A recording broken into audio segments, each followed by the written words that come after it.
Family raises puppy for 2 years until vet sees it and gets authorities involved. When she saw her 2-year-old dog do something out of character, it had forced her to consider that something wasn't right. Now there was no unseeing it, but by the time she'd faced her denial and accepted the truth, it was much too late. Su Yun knew that she was in big trouble, and soon the police would be knocking on her door. Su Yun thought she knew what she was getting herself into. She'd done the research, read the reviews, and familiarized herself with hypoallergenic dog breeds. She had decided on a Zolia Kutzitli, a hairless dog from Mexico.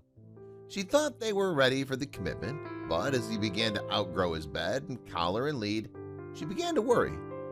Then the unimaginable happened. It all began innocently enough.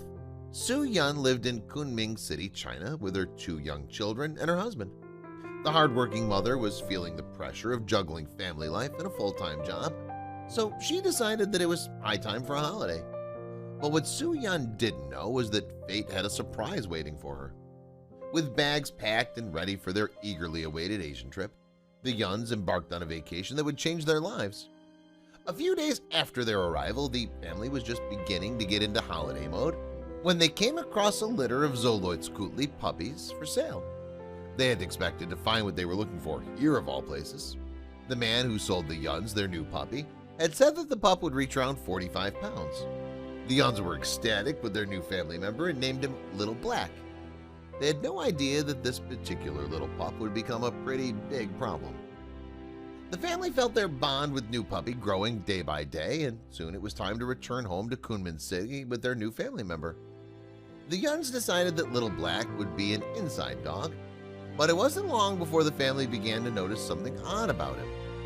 The only foods he would eat were noodles and fruit, but being new to dog ownership, Su Yun didn't think much of it and chalked it down to him being fussy. Every day, Little Black would devour an entire box of mixed fruits and 2 buckets of noodles. And even more surprisingly, he'd grown a full coat of hair. Su Yun was beginning to feel like she'd been lied to by the pup seller. But by then, it didn't matter. The family had grown very attached to Little Black, but at 2 years old, he weighed 150 pounds. Then one day, Su Yun saw Little Black do something in the kitchen that raised all the red flags. Su Yun walked in to see Little Black standing on his hind legs. Su had seen other dogs stand up like a human while doing tricks or begging for food, but this was different. Shortly after, Little Black constantly walked around on his hind legs. It was becoming a little frightening to be around him, but Su Yun was still in denial. But he was now definitely too big to live in the house, so the family built him a shelter outside.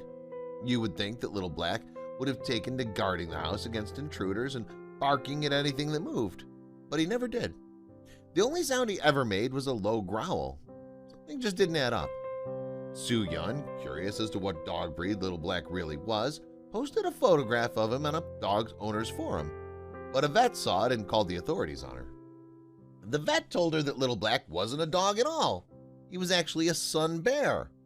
Then he explained to her that laws in China prohibit owning a bear of any kind, and it's an offense punishable by jail. As much as Su Yun had grown to love Little Black, she knew she couldn't keep him. In desperation, she called the local zoo. Unfortunately, the zoo wouldn't even consider taking Little Black in without the proper paperwork. Then she heard a knock on the door. The police had arrived with a wildlife expert. Su Yun tried to explain that they bought the bear while on holiday and had no way of contacting the man who had sold him. She described the predicament she'd gotten into and cooperated with the officers, trying to give them all the information they needed to find Little Black a safe new home. The more Little Black grew, the more like a bear he looked, Su Yun explained. Then she admitted that she was a little scared of bears. They checked her over for any injuries or signs of malnourishment and found Little Black to be well-fed and healthy. Now they would have to tranquilize him and transport him to the local wildlife center. But how had this happened? Fortunately for Su Yun, she was released when police understood that this had been a simple case of mistaken identity. Sun bears are hairless when they're cubs, so it wasn't hard for someone to mistake a hairless bear cub for a hairless puppy. Soon after the story made headlines, people began to share their own stories about adopting domestic animals, only to find out that sometime later that they were another animal entirely. National Geographic stated that this is not the only case and that it happens a lot more often than you think.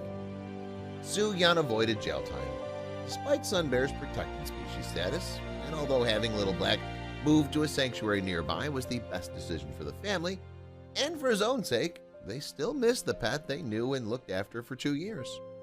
The good news is that the story has a happy ending. Little Black will continue to live out his days on the reserve and is in good hands.